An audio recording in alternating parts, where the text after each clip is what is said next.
안녕하십니까. 매일 소상공인을 위한 메소드 특강, 전통시장에서의 공동 마케팅 강사 전중열 인사드립니다.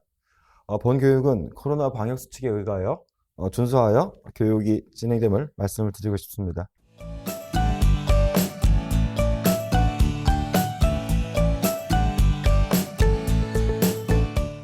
오늘 주제가 전통시장에서의 공동 마케팅이죠.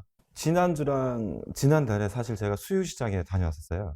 거기 컨설팅 건으로 다녀왔었는데 떡집을 운영하시는 젊은 사장님을 만나 뵙고 왔습니다. 그래서 지금 거의 23년, 4년 동안 아버님께서 운영을 하셨는데 이제 젊은 사장님께서 아버님과 같이 운영을 하시더라고요. 기존에는 시장에서 이제 떡을 파셨는데 이제 어떻게 하면 온라인에다가 팔아서 더 큰 매출 또 아니면 또 어떤 성장 이룰 수 있을까요? 여쭤보셨는데 저는 일단은 온라인에 올라가는 제품 떡들이죠.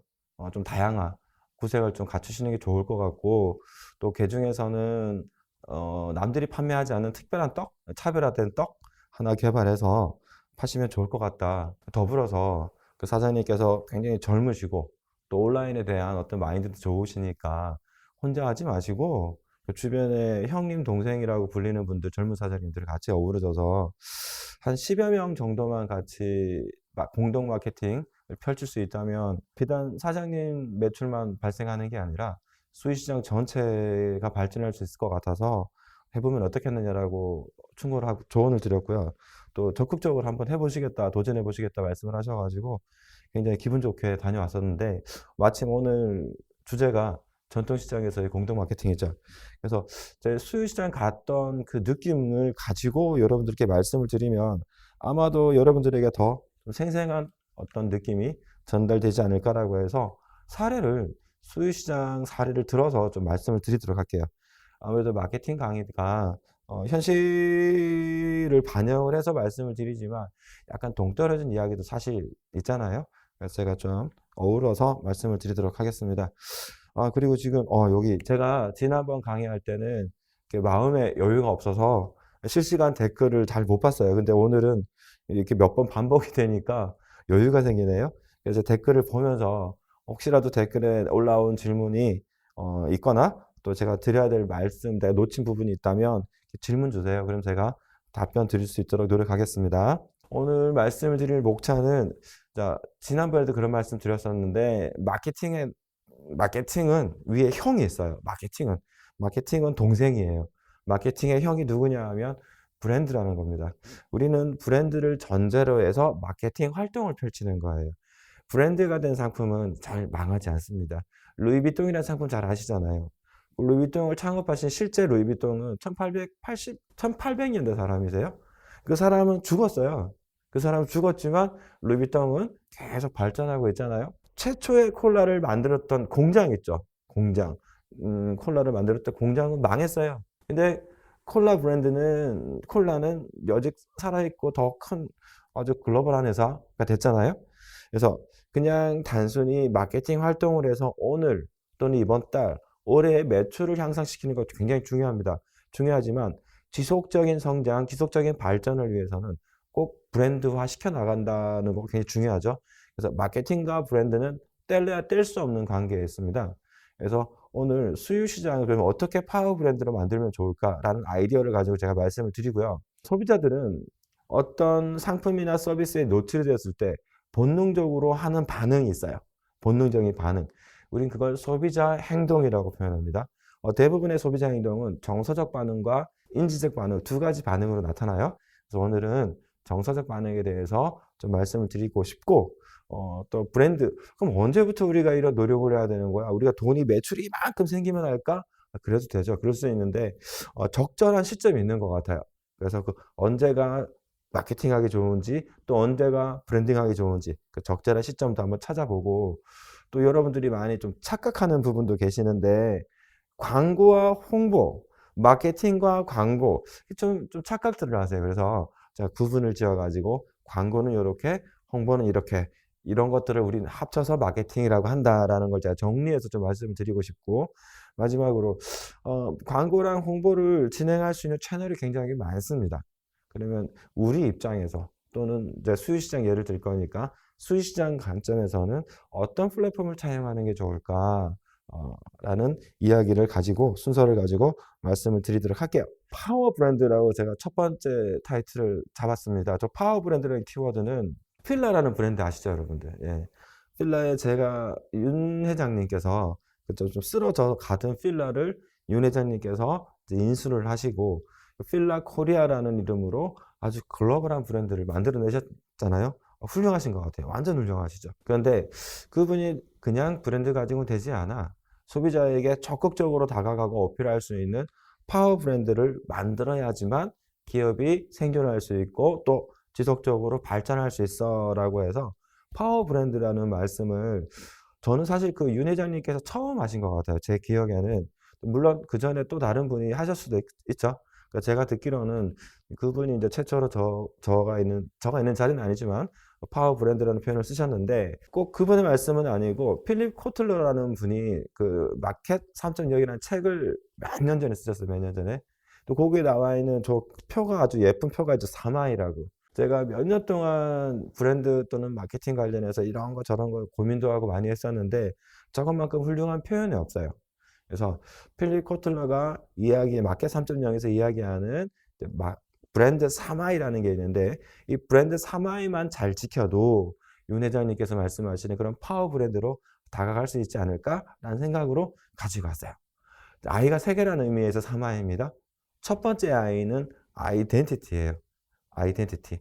그래서 우리 회사 또는 나의 상품에 관한 아이덴티티가 영어로 해석하면 정체성이잖아요. 그럼 나는 누구에 관련되는 이야기예요. 나는 누구. 그 다음 두 번째 아이가 이미지입니다. 이미지. 첫 번째 아이는 첫 번째 아이는 아이덴티티, 정체성을 이야기한 거라면 두 번째 아이는 이미지. 나는 누구냐라고 이야기를 했을 때 누군가가 나를 바라보는 사람이 소비자가 되겠죠. 너는 이런 사람이라고 받아들여지는 느낌적인 느낌. 그 느낌을 우린 이미지라고 표현합니다. 그리고 그 다음 마지막 아이가 인티그리티. 전중렬이라는 사람은 저가 전중렬입니다. 전중렬이라는 사람은 아이덴티티, 강사. 저 강사라는 이미지로 여러분들께 열심히 강의하고 있어요. 그럼 여러분들이 받아들이시는 이미지는 강사였구나 라고 받아들이시는데 만약에 제가 막 강의를 하면서 굉장히 웃긴 이야기를 너무 많이 했어요. 그래서 여러분들이 전중렬은 강사라기보다는 코미디언, 개그맨 이렇게 인식하시면 제가 액션을 잘못한 거죠. 그죠? 여러분들 가지고 있는 상품이나 서비스를 아이덴티티를 소비자에게 잘 전달해야 되는데 왜곡이 되면 안 되는 거예요. 그런데 정확하게 이미지가 전달이 되었더라도 강사는 강사의 품위를 지켜서 여러분들에게 말씀을 드려야 되는 거예요. 높고 낮음이라는 게 있잖아요. 브랜드 가치가 높고 낮음이 있어요. 근데 저는 제가 얼만큼 브랜드 가치가 제가 형성이 되고 쌓여지는지는 모르겠지만 강사로서의 적당한 높낮이를 가지고 여러분들에게 다가가야 됩니다. 근데 상품이 여러분들이 취급하는 상품이 그렇게 조금 이제 저관여라는 표현을 많이 쓰는데요. 그렇게 막 품위가 느껴지는 상품은 아니에요. 그렇다면 품위가 느껴지지 않는 상품을 너무 고품질로 이미지화 시켜서 점잖게 그렇게 다가가면 좀 재수없죠. 우리 속된 말로 재수없어. 그런 말 쓰잖아요. 그것처럼 내가 가지고 있는 아이덴티티를 또는 내가 소비자에게 전달하고자 하는 이미지를 어느 만큼 높낮이에서 정확하게 전달을 할 거냐. 그걸 사마이라고 이야기를 합니다. 그래서 예를 들어 수유시장을 여기에다가 한번 대입을 시켜볼까요? 수유시장의 아이덴티티는 뭐예요? 재래시장이에요. 재래시장. 그러면 재래시장이라는 이미지는 어떻게 만들어낼 수 있어요? 사람들이 오고 가고 정감 나누고 할머니들이 이렇게 고등어 썰어가지고 고객님들한테 이렇게 드리고 뼈 이렇게 조금 더 챙겨가지고 강아지 갖다 줘 이렇게 주고 제 길거리 가다가 맛있는 먹거리 있으면은 길거리 음식 맛있어요 이렇게 쉽게 먹을 수 있고 근데 그런 것들이 어떻게 단가가 비싸지 않고 낮잖아요. 낮다는 표현은 잘못된 것 같아요. 상대적으로 저렴해요. 백화점이나 또 다른 여러 유통 플랫폼에 비하면 재래시장은 저렴하니까 그러면 어떤 그 품격의 높이는 어떻게 돼야 돼? 막 품이 각 잡고 막 멋있는 여자분이 나와서 사진 찍고 그런 건 아닌 것 같아. 할머니께서 나오셔서 자연스럽게 그냥 웃으시면서 한겨울에 입김 호 나오는 호빵 먹으면서 호떡이나 호빵 먹으면서 입김이 호 나오는 그런 이미지, 되게 정겨운 이미지, 그런 거가 여기 3I에 적용한다 그러면 맞는 거죠. 아이덴티티는 재래시장, 이미지는 정겨움, 그 인테그리티는 그 정겨움에 해당되는 정도의 어떤 감정선. 예. 그렇게 정리하면은 수유시장은 브랜드 3I에 딱 맞을 것 같아요. 그 다음 또 하나 제가 브랜드와 관련되는 또 내용이긴 한데, 아까 목차에서 말씀을 드린 것처럼 소비자들은 어떤 상품과 서비스에 노출이 됐을 때 소비자들 그 특유의 반응이 있어요. 물론 이건 사람들마다 다 달라요. 사람들마다 다 다른데 크게 연구 결과 크게 구분 지어 보니까 인지적 반응 그리고 정서적 반응 이렇게 두 가지로 나타나요. 인지적 왠지 느낌이 나오시죠? 학습에 의해서 뭔가 고민에 빠져요. 그 소비자가 저건 어떻게 저 바카스의 타우린 함량은 몇 밀리그램이지? 바카스가 아닌 또 다른 경쟁 상품에 여기 타우린은 몇 밀리그램이지? 이런 걸 따지고 그러면 내가 이거가 나에게 더 잘 맞겠구나라고 해서 상품을 선택하시는 고객님들이 계시잖아요. 그런 분들 우리는 인지적 반응에 의한 의사결정 이렇게 표현하십니다. 나는 내가 마음이 가서 그 상품을 소비를 하는 게 아니라 제가 알아보는 거예요. 이건 어떤 건지 저건 어떤 건지 나에게 더 좋은 건 뭔지 적극적 의사로 알아보시는 걸 인지적 반응 이렇게 이야기를 합니다. 학습에 의한. 학습이라는 건 뭔가를 찾아보는 행위죠. 근데 그거와는 상반적으로 정서적 반응이라는 게 있어요. 정서적 반응. 정서적, 왜 느낌이 오시죠? 인지적 반응은 머리로 온다고 얘기를 드릴 수 있으면 정서적 반응은 가슴으로 오는 거예요. 가슴으로. 그래서 학습을 통해서 인지적 반응이 일어나는 것보다 정서적 반응은 순간적으로 일어납니다. 순간적으로, 난 저거 좋아. 제가 길을 가다가 아름다운 여자분을 만났어요. 기분이 좋죠? 그럼 나도 모르게 어떻게 돼요? 쓱 쳐다봐요. 이건 인지적 반응이 아니라 정서적 반응이에요. 제가 시장을 가다가 맛있는 향기가 나요. 나도 모르게 쓱 쳐다봤어요. 오뎅이 막 튀겨지고 있어요. 먹고 싶어. 이걸 정서적 반응이라고 이야기를 합니다. 정서적 반응. 인지적 반응은 학습에 의해서 시간이 많이 필요하죠. 많이 뭔가 찾아봐야 되니까. 근데 정서적 반응은 순간적으로 일어나요. 여러분들이 지금 우리 수유시장 또는 여러분들이 계시는 그곳에서 소비자들에게 정서적 반응을, 인지적 반응을 유도를 해야 되는 거야? 정서적 반응을 유도를 해야 되는 거야? 라고 질문을 던지시면 사실 저 같은 이제 마케팅 하시는 분들은 이렇게 이야기합니다. 고관여 상품일 경우에는 인지적 반응을 유발을 시키시는 게 맞고요. 저관여 상품일 때는 정서적 반응을 유발시키는 게 맞아요. 이렇게 어려운 표현을 써요. 자, 고관여라는 건 뭐냐면 관여, 뭔가를 내가 터치를 해, 신경을 많이 쓰는 거예요. 근데 고관여, 신경을 굉장히 많이 쓰는 거예요. 제가 집에 냉장고를 바꿔야겠어요. 냉장고 소리가 많이 나요. 냉장고를 바꿔야겠는데 그냥 제가 하이마트 가서 느낌적인 느낌으로다가 냉장고를 사진 않아요. 우리 집에 맞는 인테리어에 전기 용량은 얼마인지 또 사이즈는 나는 주로 냉동을 많이 하는 거니까 냉동고가 많은 걸 써야 되는 건지 냉장이 커야 되는 건지 이런 것들을 고민을 하시죠. 고민을 해서 제품 구매를 하는 거를 고관여라고 이야기를 하고요. 상대적으로 커피를 제가 오늘도 이제 출근하면서 커피를 한 잔 뽑았는데 사무실 앞에 커피점이 많아요. 많은데 그냥 뭐 다 커피가 거기서 거기지 뭐 하면서 그냥 여기서 그냥 아이스 아메리카노 하나 주세요. 이렇게 받아서 쓱 해서 그냥 먹어요. 크게 고민 안 했죠. 크게 고민하지 않는 걸 저관여라고 표현합니다.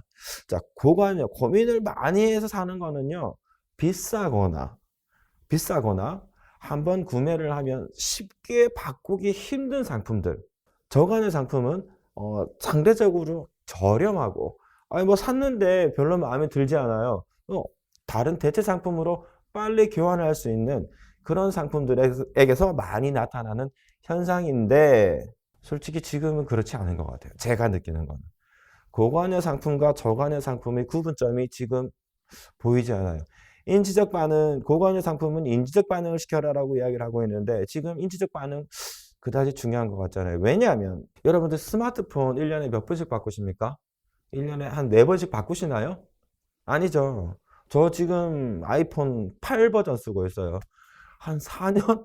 4년 쓰고 있는 것 같아요. 스마트폰은 비싼 제품이에요. 컴퓨터보다 더 비싸죠, 요즘. 100만 원씩 하잖아요. 그 제품은 한번 사면 쉽게 바꾸질 수가 없어요. 내가 아이폰을 사던 갤럭시를 사던 둘 다 고관여 상품입니다. 고관여 상품이면 갤럭시도 마찬가지, 아이폰도 마찬가지 우리가 어떻게 마케팅을 취해야 돼요? 인지적 반응을 일으키게끔 마케팅 행동을 해야 돼요.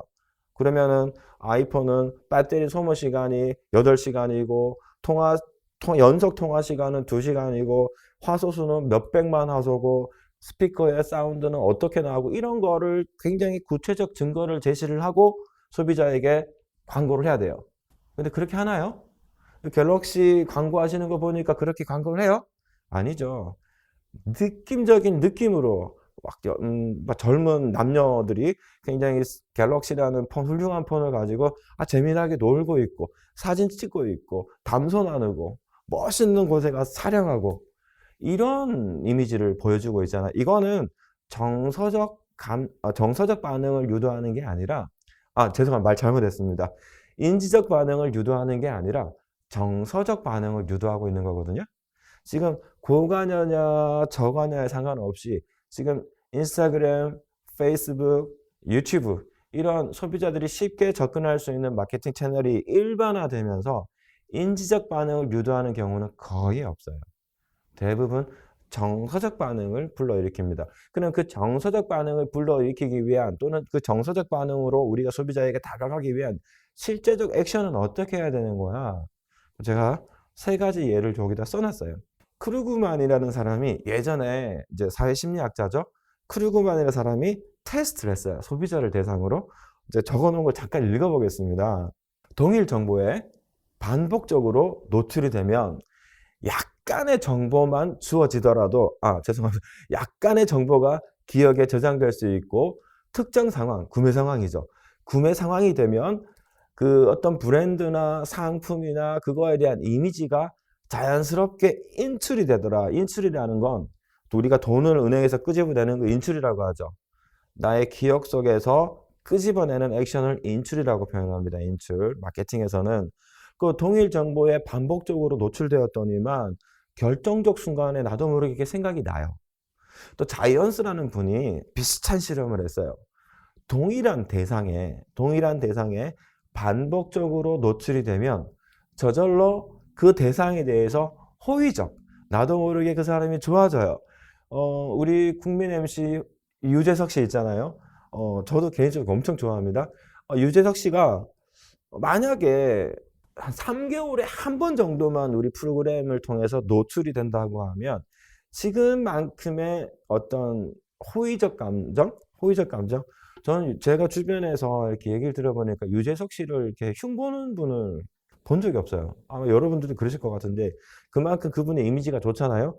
그분이 선행을 많이 해서 또 이렇게 나쁜 짓을 안 해서 이렇게 호의적 감정이 만들어진 것도 있겠지만 또 하나 무시하지 못하는 게 거의 매일 하루에 10번 이상은 보는 것 같아요. TV를 통해서. 여기도 저기도 다 나오시잖아요. 근데 그런 것들이 뭐예요? 동일 대상. 저에게 그 대상에 대한 동일 대상 유재석 씨죠. 유재석 씨가 저에게 지속적으로 반복적으로 계속 노출이 되었을 때 저는 나도 모르게 그 사람이 좋아지는 것 같아요. 또 하나 비슷한 예가 있는데 카메라 샤워라는 표현이 있습니다. 카메라 샤워. 카메라 샤워가 뭐냐면 이제 처음 데뷔하는 연예인들은 굉장히 촌스러워요. 시간이 지나서 보면 굉장히 촌스러웠죠. 근데 그 연예인이 계속 TV에 반복적으로 이렇게 방송에 나오시면 점점 세련돼지시는 느낌? 저 사람이 예전에는 되게 촌스러웠는데 요즘 되게 세련됐어. 그게 그분이 세련돼진 것도 있지만 내 눈이 그분에게 적응해버린 그런 것도 있어요. 호의적 태도가 형성이 돼서. 마지막으로 진실성 효과라는 건데 동일한 진술. 전중열은 잘생겼어 라고 제가 여러분들에게 100번을 이야기해요. 하루에 한 번씩 100번을 이야기해요. 그러면 반복적으로 노출되어서 익숙해지면 그 진술을 진실로 받아들인다. 제가 전중열은 잘생긴 사람이에요. 100번을 제가 여러분들에게 이야기하잖아요. 여러분들은 저한테 쇠뇌가 되십니다. 저를 보면 전중열 은근 잘생겼는데? 이러고 생각하실 수 있어요. 자, 제가 정리를 한번 해볼까요?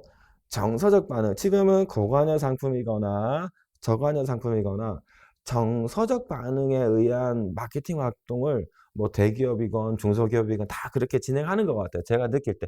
물론 인지적 반응을 유도하게끔 하시는 분들도 계시는데 제가 볼 땐 정서적 반응이 지금 대세인 것 같다. 근데 이 정서적 반응을 이루고 있는 이론적 바탕이 이제 크루그만, 자이언스, 진실성 효과 여기에서 나타나는데요. 자, 제가 빨간 글자로 써 놨어요. 동일한 정보, 동일한 대상, 동일한 진술을 반복적으로, 액션은 반복이 되게 중요해요. 그래서 광고를 여러 번 하는 거니까 반복적으로 하면 어떤 일이 생기느냐, 그 소비자가 저절로 제 이름이나 여러분들의 상표 또는 여러분들의 제품을 기억 속에서 떠올리게 되고, 구매 상황, 결정적 순간 구매 상황에서 또 떠올리면서 나도 모르게 그 대상이 그 정보나 브랜드나 상품이나 서비스가 나도 모르게 좋아하고 있어요. 호의적 태도. 나도 모르게 좋아하고 있어요. 그 마지막으로 내가 그 제품은 좋은 거예요. 이 제품 맛있어요. 수의시장에 가면 즐거워요. 좋은 일이 많이 생길 거예요. 이렇게 지속적으로 반복적으로 노출시키면 소비자들은 나도 모르게 그 말이 그래 맞다 이렇게 생각을 하신다는 거예요. 수의시장이 가지고 있는 많은 것들을 어떻게 또 소비자에게 반복적으로 지속적으로 노출을 시키면 소비자들은 수의시장 하면 나도 모르게 뭔가 좋은 것들이 떠오르고 이미지가 형성이 되는 거죠. 수의시장이라고 하면 나도 모르게 호의적, 가고 싶어. 가서 한번 한번 놀러 가고 싶어. 뭐 사지 않더라도 사람만 많이 다녀도 우리 왠지 기분이 좋잖아. 시장이라는 곳은 플랫폼이기 때문에 그런 곳이잖아요. 마지막으로 나도 수의시장에 가면 저 내 친구가 말한 것처럼 즐거운 경험을 할 것이다 라고 이렇게 믿는 거, 이걸 정서적 반응이라고 합니다. 그래서 제가 나중에 말미에도 정서적 반응을 한 번 더 말씀을 드릴 건데, 포인트는 제가 빨간 글자로 써놨습니다. 동일 정보, 동일 대상, 동일 진술을 어떻게 해야 된다? 반복적 액션이 일어나야 돼요. 반복적 액션. 자, 그러면 과연 우리가 이러한 노력을 언제 하는 게 좋은 거야? 언제 해야 돼? 돈을 이만큼 쌓아놓고 해야 돼? 상품과 서비스를 개발해 놓고 해야 되는 거야? 온라인 쇼핑몰을 먼저 만들고 제가 이제 그분한테 수유시장이라는 플랫폼, 마케팅 플랫폼을 만들려고 그랬어요. 쇼핑몰 같은 거를 만들고 이거를 수유시장의 대표 선수인 양 코스프레하고 그렇게 한번 액션을 하시라. 그것도 여러분들 지금 전통시장에 계신 분들 좀 반대하시는 분들 많으세요. 야, 우리 전통시장이 뭔 온라인이야. 그냥 오시는 고객들한테 최선을 다해서 좋은 상품을 전달하면 되지. 이렇게 말씀하시는 분들 되게 많죠. 저도 사실 예전에 욕 먹은 적도 있어요. 온라인 무슨 문제야? 지금 무슨 말이야? 지금 우리가 여기 당장 찾아오시는 고객님들한테 더 잘해드려야지. 맞죠. 지금 우리 눈앞에 있는 고객님들한테 최선을 다하는 건 당연한 건데, 마케팅이라는 건 이제 시장도 마찬가지잖아요. 소비자들이 다가오고 오시는 소비자들만 맞이할 수 있지. 만약에 제주도에 계신 분이 나도 수유시장 한번 가고 싶은데, 나도 수유시장에서 판매하는 그 어묵 먹고 싶은데, 니즈를 느끼시는 분 계실 거란 말이에요. 그분들의 니즈와 원추를 만족시키는 것도 저는 중요하다고 생각을 합니다. 더군다나 시간과 장소의 구분 없이 더 큰 액션을 할 수 있기 때문에 매출은 매출 관점에서 말씀을 드리면은요, 수유시장에서 그 자리 스팟에서 낼 수 있는 매출이 연간 1억이라고 하면 온라인을 통해서 또 글로벌로 나갈 수 있으니까 온라인을 통해서 확장되는 매출은 저는 감히 말씀을 드리면 10억 이상이라고 생각을 해요. 솔직히. 그래서 10배 이상의 매출을 노릴 수 있는 곳이기 때문에 혹시 온라인 플랫폼이나 온라인 쇼핑몰에 좀 반대하는 사장님들이 계시다면 조금만 더 생각을 바꿔서 매출을 키울 수 있는 하나의 방법이라고 생각을 하시고요. 또 지금 있는 요 시장이 아니라 인터넷에다가 내가 시장을 하나 더 만들어 보겠다. 이렇게 생각하시는 게 굉장히 좋을 것 같아요. 그러면 내가 인터넷에다가 시장을 하나 더 만들어 보겠다라고 생각을 하셨으면 과연 그 인터넷 시장은 언제 소비자들에게 알려주고 전달시켜 줘야 되는 거야? 언제냐면요, 마음먹는 그 순간입니다.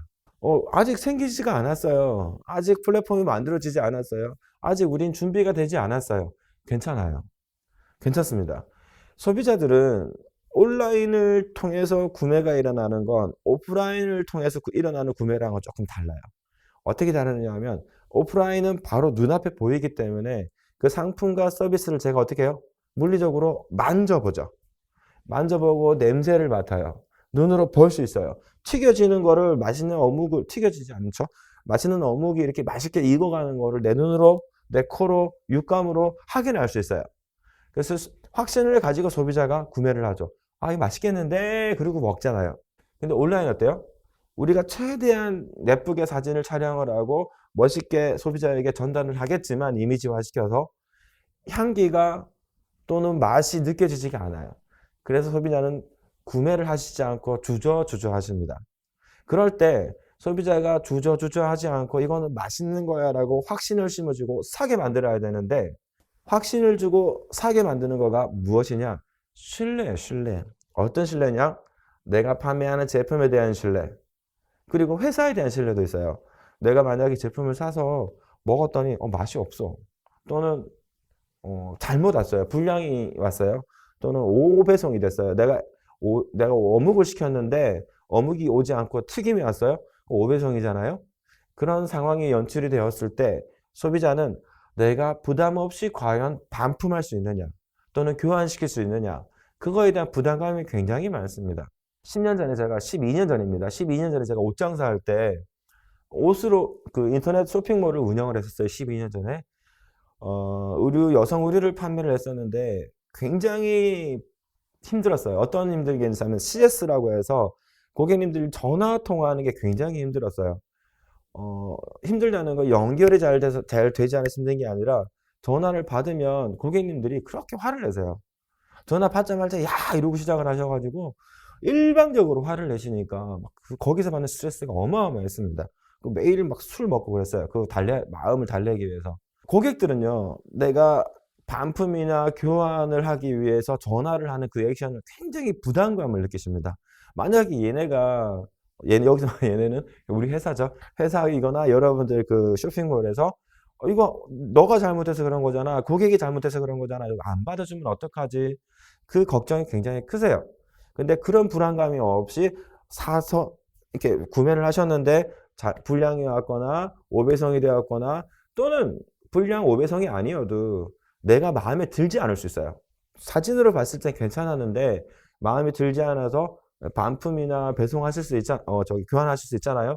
그럴 때 과연 내가 마음 편하게 할 수 있을까라는 그 신뢰. 그래서 정말 큽니다, 그게. 그래서 상품에 대한 신뢰와 그 어떤 서비스에 대한 신뢰, 이 두 가지 신뢰를 소비자에게 드려야 되는데 쇼핑몰을 만들어 놓고 그때부터 신뢰를 만들어 간다 그러면 그때 좀 늦었다고 봅니다.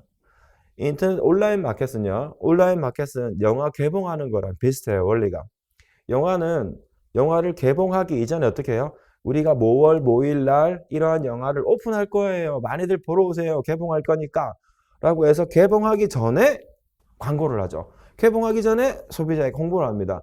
어벤져스라는 영화 최근에 요즘은 서울에 와서 촬영한 적이 있어요. 어벤져스가. 그게 영화를 만드는 과정을 소비자들에게 보여줌으로써 호기심을 자극하는 면도 있지만 이거 우리 영화 만들고 있으니까 잊지 말고 1년 후에 개봉한다 그랬단 말이에요. 뉴스에. 1년 후에 이걸 꼭 보러 오세요 라고 하는 사전 홍보예요. 사전 홍보. 그래서 브랜드라는 거는 어떤 준비가 완료가 되었을 때 그때 브랜드를 시작하겠다 또는 마케팅을 시작하겠다. 그게 아니라 우리가 마음을 먹었을 때 그때예요. 그때부터 우리는 이러한 것들을 만들어 갈 거니까 많이들 참여해 주세요. 관심 좀 가져주세요. 그거가 뭐예요? 브랜드의 시작이에요. 시작점. 그러니까 어떤 훌륭한 시점이 존재를 할 거다라고 생각하지 마시고 지금 내가 마음을 먹은 이 시점이 가장 중요한 것이다. 그럼 이 시점에는 뭘 해야 돼요? 동일한 정보를 동일한 대상에게 반복적으로 노출시켜서 동일한 지수까지 반복적으로 노출시켜서 향후 우리가 특정 1년 후에 쇼핑몰을 오픈하겠습니다. 3개월 후에 어떤 특정 서비스를 오픈하겠습니다.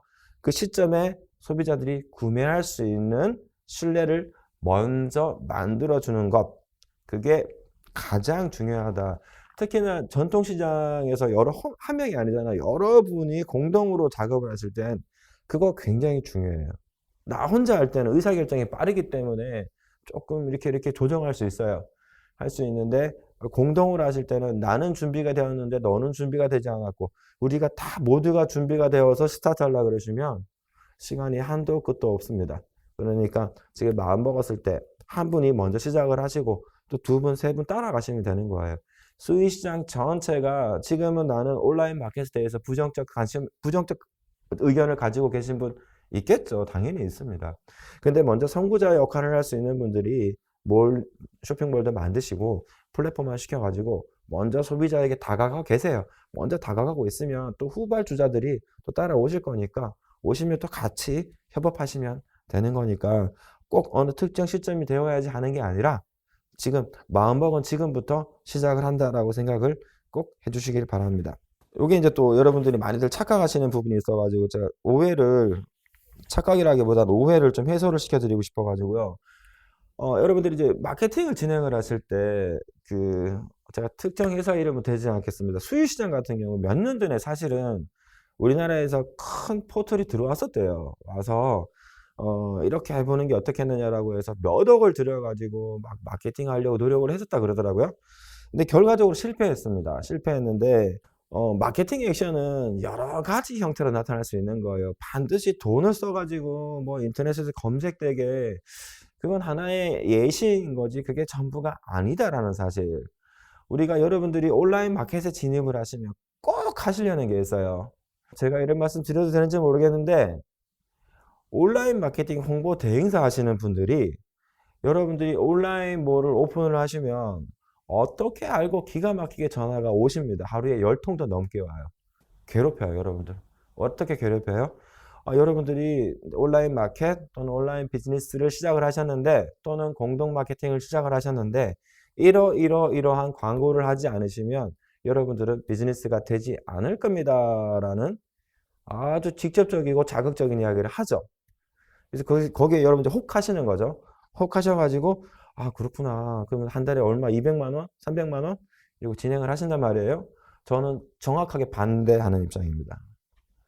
물론 광고 필요해요. 광고 필요한데 그 광고는요. 내 상품과 서비스가 소비자로부터 신뢰를 얻었을 때 그때부터 광고하는 거예요. 그 이전에는 안티팬만 만들어내고 있습니다. 내 상품과 서비스가 완벽하다는 표현은 좀 그런데 내 상품과 서비스가 그나마 내가 안정적으로 소비자에게 전달할 수 있는 품질까지 온 수준 그 수준 이전에 하는 광고는 안티팬을 만들어내는 광고라고 저는 개인적으로 생각을 해요. 제가 아직 완성되지 않은 상품과 서비스를 광고를 통해서 엄청 많이 노출시키고 실제 그걸 통해서 매출이 일어났다고 가정을 하십시다. 물건을 많이 보냈어요. 상품과 서비스를 전달을 했어요. 그 전달받은 고객에서 나오는 액션은 뭐냐 하면 만족보다 불만족이 더 많아요. 만족이라는 건 내가 이 상품과 서비스에 대해서 기대하고 있는 심리적 선이 있어요. 심리적 선. 이 정도면 나는 마음에 들어. 근데 이거를 충족하지 못하면 다 불만족이에요. 이 선을 충족 또는 이상 넘어서면 기분 좋죠. 소비자들이 좋은 댓글 남겨주시고 아주 뭐 이렇게 좋아하실 거예요. 친구들한테 전달도 할 거고. 근데 내가 이 기대 수준에 미치지 못하면 어떻게 돼요? 굉장히 불평불만이 쌓여갑니다. 제가 지난번 시간에 그런 말씀 드렸어요. 심지어 안티 카페까지 만들어지고 있어요. 여러분들이 완벽하진 않더라도 소비자가 받아들일 수 있는 어떤 적정 수준의 품질 나와야지 그때부터 노출하고 그때부터 광고를 하고 뭔가 하셔야 되는데 먼저 하시는 거야. 저 광고 대행사 운영하시는 분들은요. 좀 선별을 했으면 좋겠어요. 내 클라이언트가 어느 정도의 품질 수준이 올라오셨는지 사이트도 보시고 상품 구색이 갖춰지지 않은 상점은 아직 오픈되지 않은 상점이랑 같다고 저는 개인적으로 생각을 합니다. 여러분들 오프라인에서 여러분들 마켓에서 사업하실 때 여러분 가게에 물건 많잖아요. 뭐 건어물점을 하시던 첨가물점을 하시던 생선 가게를 하시던 굉장히 많은 상품들이 있어요. 근데 온라인 어때요? 상대적으로 굉장히 빈곤한 상품군을 가지고 있습니다. 소비자는요. 오프라인에서 쇼핑을 하든 온라인에 쇼핑을 하든 똑같은 만족감을 얻기를 위해요. 스크롤을 하시면서 오프라인에서는 가서 이렇게 눈으로 쓱 둘러볼 수가 있지만 온라인은 어때요? 마우스로 스크롤을 하잖아요. 스크롤 한 번, 두 번 했는데 상품 끝. 더 이상 볼 상품이 없어요. 쇼핑몰 하나에 한 줄에 4개의 상품이 일반적으로 올라갑니다. 스크롤을 한 번 하면 3개의 상품이 지나가요. 두 번 하면 3개, 6개가 지나가네요. 그럼 3, 6, 18, 18개의 상품만 내 마켓에 올라가 있는 거예요. 사실 살 게 있나요? 18개의 상품이 있는 걸. 여러분들 가게 한번 돌아보세요. 내 가게에 몇 개의 상품이 나요. 굉장히 많은 상품이 있잖아요. 어떤 가게를 가시든 그렇잖아요. 최소 18개보다는 훨씬 많을 거예요. 그러니까 소비자들은 뭔가 초이스하는 맛이 있어. 쇼핑하는 맛이 있어. 근데 온라인 마켓으로 들어가시면 여러분들이 그걸 잘 못 해내시죠. 그러니까 공동 마케팅이 더 중요한 거예요. 건어물점 하는 사장님은 오징어랑 땅콩이랑 한 5개 내놓으시고, 생선, 이제 생물 하시는 분은 나는 오징어랑 고등어랑 한 5개 내놓으시고, 제가 이제 그때 같이 방문했던 그 대표님은 떡 가게를 운영하시는데, 우리는 이런 떡 저런 떡 이렇게 해서 한 5개 내놓으시고, 그렇게 10분이서 5개씩만 내놓으시면 50개의 상품 구색이 나와요. 50개의 상품 구색. 그러면 이야기가 달라지죠. 그래서 광고 홍보 대행 하시는 대행사 여러분들께서도 클라이언트의 컨디션을 보시고 광고를 해야 될지 말아야 될지를 좀 같이, 무작정 내가 돈을 벌어야 되니까 무조건 하라고 말씀하지 마시고 저렇게 좀 컨디션을 좀 맞췄으면 좋겠습니다. 그리고 또 여기 용도를 제가 분명히 하라고 써놨는데, 여러분 지금부터 단어를요, 마케팅이라는 단어 쓰지 마세요. 마케팅은 여러분들이 생각하는 그게 마케팅이 아니에요. 여러분들이 생각하는 그 마케팅은 광고라는 겁니다. 광고는 TV, 라디오, 신문, 잡지 또는 인터넷 미디어를 통해서 내가 소비자에게 상품과 서비스를 전달하기 위해 이렇게 돈을 써야 되는 거. 뭐라 그러죠? 유료. 예. 유료 서비스. 내가 소비자에게 다가가기 위한 유료 서비스는요, 지금부터 광고라는 단어로 끝장내세요, 그냥. 광고는 뭐예요? 내가 상품과 서비스를 소비자에게 전달하기 위해서 유료, 돈을 써야지만 집행이 되는 거. TV, 라디오, 신문, 잡지, 인터넷 미디어를 통해서. 근데 또 다른 표현이 있어요. 홍보라는 표현이 있습니다. 홍보는 TV, 라디오, 신문, 잡지를 통할 수도 있고 아닐 수도 있어요. 또 인터넷 미디어를 통할 수도 있고 아닐 수도 있어요. 근데 이러한 미디어를 통하든 통하지 않든 우리가 하는 액션이 무료이거나 돈이 들지 않는 무료이거나 최소한의 비용이 발생하는 그런 액션들을 우리는 홍보라고 이야기를 합니다. 저는 여러분들이 아직 마켓에 준비가 되지 않은 여러분들에게 드리고 싶은 이야기는 광고를 하지 말고 홍보를 하세요. 홍보는 뭐예요? 인스타그램을 통해서 내 상품 사진 찍어서 오늘 떡 막 김이 막 모락 올라오는 예쁜 떡, 냄새는 못 맡지만 사진으로 그걸 표현을 해서 한 장이면 되잖아. 사진 한 장 올렸어요. 인스타에다가. 어떠세요? 여기 해시태그 달아요. 수유시장, 누구누구네 떡가게. 그런 걸 홍보라고 부르는 거야. 자, 이 홍보는 돈이 들지 않아요. 대신에 어떻게 써요? 아까 제가 정서적 반응을 하려면 어떻게 한다고 그랬어요?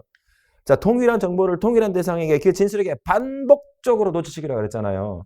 자, 수유시장에 있는 떡가게 저는 오늘은 이런 떡, 내일은 저런 떡, 꼭 떡이 아니더라도 고등어, 오늘은 이런 고등 생물, 너무 맛깔스럽게 생긴 반짝반짝 빛나는 은갈치, 이런 사진들이 지속적으로 반복적으로 소비자에게 계속적으로 올라가면 소비자는 뭐라고 생각한다고요? 나도 모르게 그 상품이 떠오르고, 나도 모르게 그 상품이 좋아지고, 나도 모르게 그 사람들의 이야기가 진실로 받아들여질 것이다. 그거 어떻게 해라? 홍보를 해라. 홍보를. 돈 쓰지 말고. 돈은 한 달에 1,000만 원씩 광고를 해도 내가 아직 준비가 되어 있지 않으면 1,000만 원이 사실은 허사가 될 때가 굉장히 많아요. 쓰나 안 쓰나 아까 날려버리는 돈인 거죠. 홍보는 그렇지가 않아요. 돈은 내가 오늘 1,000만 원 마케팅 집행을 하면 어떤 특정 포털에서 그 1,000만 원에 해당되는 만큼 소비자들에게 정확하게 확실하게 노출시켜줍니다. 노출이 되는 거지 매출로 끌어들이는 거 아니에요. 노출과 매출은 완전 다른 문제예요.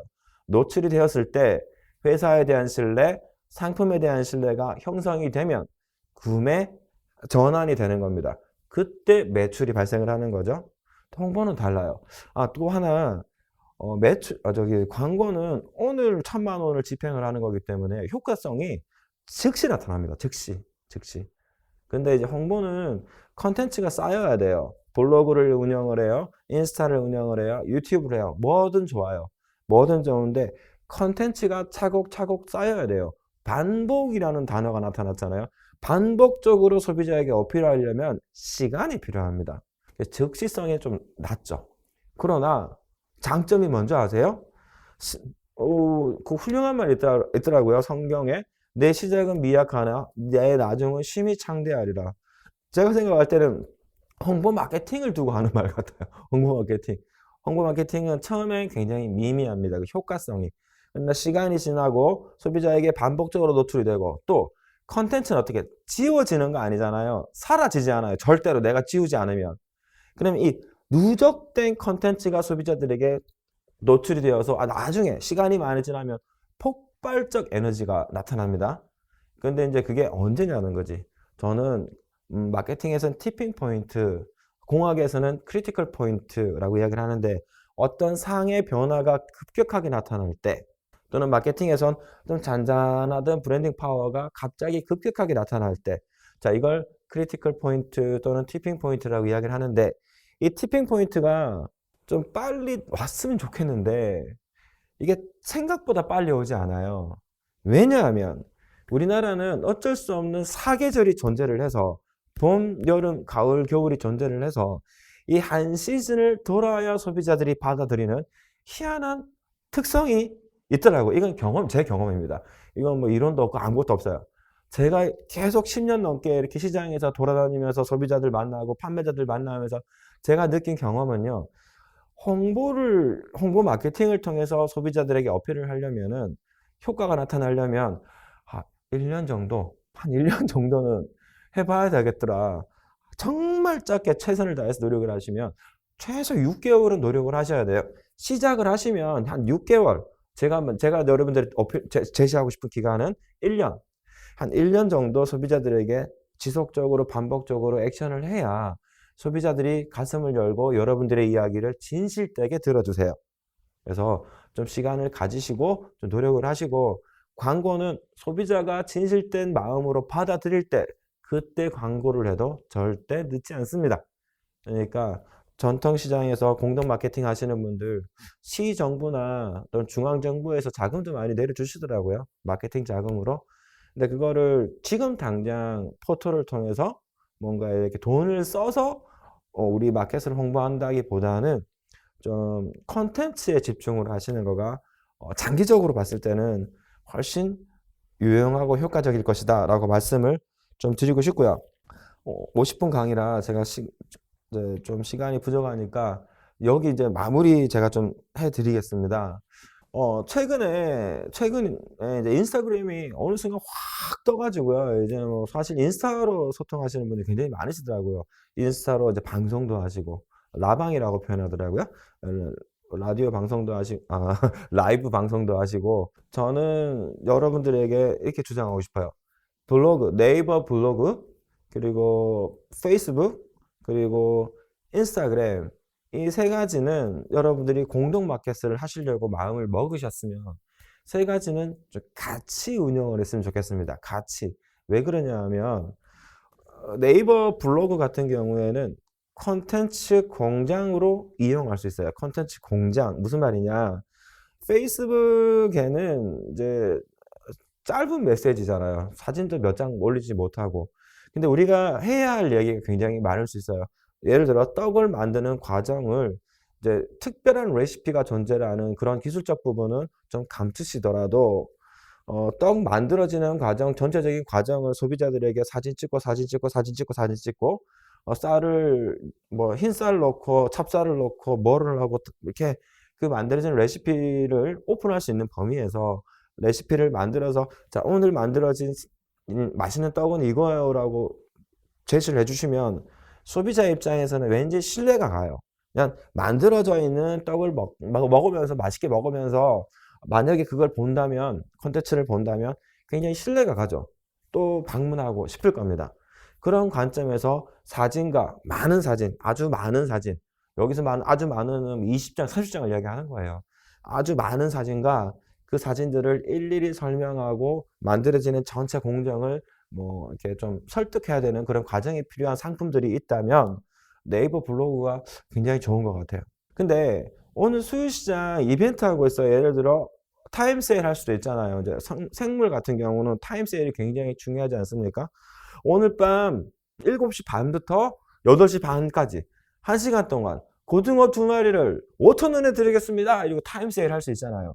자, 이런 타임 세일은 네이버 블로그를 통해서 진행하는 게 굉장히 쉽지 않아요. 근데 페이스북을 통해서 이벤트성으로 기획한다고 해서 기획이 아니죠. 이벤트성으로 타임 세일을 사진 하나 찍어서 뭐 몇 시부터 몇 시까지 오픈하시면 페이스북에 뭐가 있어요? 친구가 있죠. 친구. 물론 네이버 블로그에도 친구가 있습니다. 이웃이라는 이름으로. 근데요, 네이버 블로그의 이웃보다 페이스북의 그 친구들의 파급력이 더 크죠. 그래서 야, 나 이거 할 거야. 친구분들 좀 좋아요 좀 클릭해 주세요. 클릭하면 어떻게 친구들한테 컨텐츠가 다 넘어가잖아요. 피드가 통해서 다 넘어가잖아. 그러면 또 내 친구의 친구가 또 좋아요를 클릭해주면 또 넘어가고 굉장히 큰 파급력을 가지고 올 수 있잖아요. 네트워크를 이용할 수 있잖아요. 네트워크를. 그래서 저는 굉장히 많이 추천해 드립니다. 페이스북 좀 하시라고. 그 다음에 인스타그램은 또 페이스북이랑 조금 다른 느낌이에요. 페이스북은 제가 여러분들에게 친구 신청을 하시면은요, 여러분들이 뜨죠, 페이스북에. 전중열님이, 우리 고객님에게 친구 신청하셨습니다. 수락하시겠습니까? 거절하시겠습니까? 라고 해서 승낙 여부를 여러분들한테 물어봅니다. 페이스북 시스템이. 근데 인스타는 그런 시스템 없어요. 제가 그냥 팔로우하면 끝이에요. 그래서 페이스북은 좀 이렇게 굉장히 좁은 네트워크, 왜냐하면 승인을 받아야 되니까 네트워크가 굉장히 좁아요. 뭐에 비해서? 인스타에 비해서 좁은데, 대신에 내가 그 사람을 알고서 승인을 하기 때문에 두 사람의 관계는 깊은 관계입니다. 알고 있는 관계, 깊은 관계예요. 근데 인스타그램은 그런 승인 관계가 없어요. 내가 팔로우하면 그냥 팔로우가 되는 거예요. 그런 승인 관계가 없기 때문에 네트워크 관점에서 보면 굉장히 넓은 네트워크를 만들어 갈 수 있어요. 팔로우를 20만 명도 만들 수 있어요. 5만 명도 만들 수 있고. 근데 그 관계는 어때요? 내가 그 사람을 알아요? 몰라요. 유명한 인플루언서가 전중이라는 사람을 알까요? 몰라요. 제가 그 사람을 팔로우할 뿐이에요. 그래서 깊이의 문제는 굉장히 얕아서 여러분들이 페이스북과 인스타그램을 두 개 동시에 공동 마케팅에 활용할 수 있다면 넓은 네트워크와 깊은 네트워크, 이 두 가지를 함께 가져갈 수 있을 것이다. 그리고 네이버 블로그를 같이 만약에 운영만 할 수 있다면 또 이 넓고 깊은 네트워크의 소비자들에게 우리 회사, 우리 시장의 어떤 상품과 서비스에 대한 컨텐츠를, 아주 질 좋은 컨텐츠를 제공할 수 있다라는 걸 말씀을 드리고 싶어서 저렇게 장황한 그림을 그렸어요. 제 그림을 설명을 하려면 10시간도 부족할 텐데 핵심만 블로그, 페이스북, 인스타그램 이 세 가지는 꼭 가져가시길 바랍니다. 자, 제가 준비한 소정의 내용은 이거고요. 그래서 여러분들에게 질문이 지금 없죠? 예, 여러분들 지금 막 인사도 주시고 열심히 들으십시다. 화이팅! 너무 감사합니다. 지각은 괜찮으세요. 그냥 이렇게 열심히 들어만 주셔도 감사하죠. 근데 지금 어쨌든 질문은 없어가지고 제가 준비한 질문을 좀 말씀을 드려볼까요? 여러분들 제가 다니면서 가장 많이 듣는 질문 두 가지입니다. 온라인 플랫폼에 상품 등록하고 광고를 진행했습니다. 근데 광고비만큼 매출이 나지 않아요. 이거 어떻게 해야 되나요? 어떻게 할까요? 괴롭죠. 괴로워요. 아까 말씀드렸잖아요. 인터넷 광고는 노출을 보장하는 거지 매출을 보장하는 게 아니라니까요. 저런 경우 두 가지 경우일 거야. 상품이 아직 준비가 안 됐거나 또는 상품이 잘 준비가 되었다 하더라도 우리가 흔히 상세 페이지라고 표현하는데요. 보여지는 이미지가 좀 퀄리티가 많이 좀 떨어졌을 수도 있어요. 또는 상품 자체가 상품성을 잃었을 수도 있습니다. 그래서 광고 중심의 어떤 마케팅에서 상품의 퀄리티를 좀 높이는 방향으로 좀 바꾸시고, 어쩌면 그 상품이 아닐 수도 있다. 여기서 아닐 수도 있다라는 건 이 상품이 내가 좋아서 올린 상품이지 소비자가 원하는 상품이 아닐 수도 있고요. 가격이 소비자들이 적절하다고 생각하는 그 가격선이 아닐 수도 있어요. 비싼 것도 잘못됐지만 싸도 안 삽니다, 여러분들. 싸도.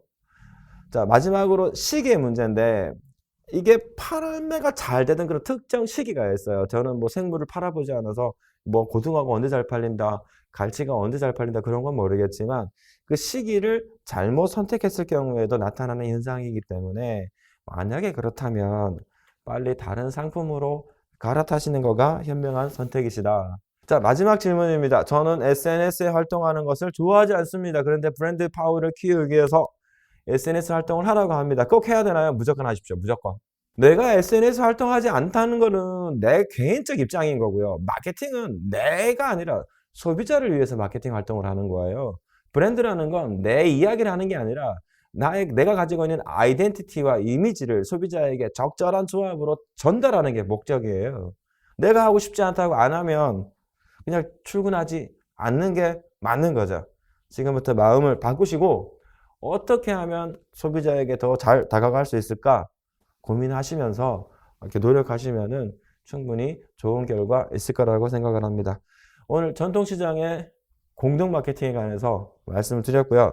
혹시라도 더 궁금한 사항은 여기 댓글로 남겨주시면 스태프분들이 저한테 전달해 주실 거니까 그렇게 뭐 좀 전달해 주시고, 자, 코로나 상황에 어렵습니다. 많이 좀 화이팅 하시고 항상 건승하시길 기대하겠습니다. 수고하십시오. 감사합니다.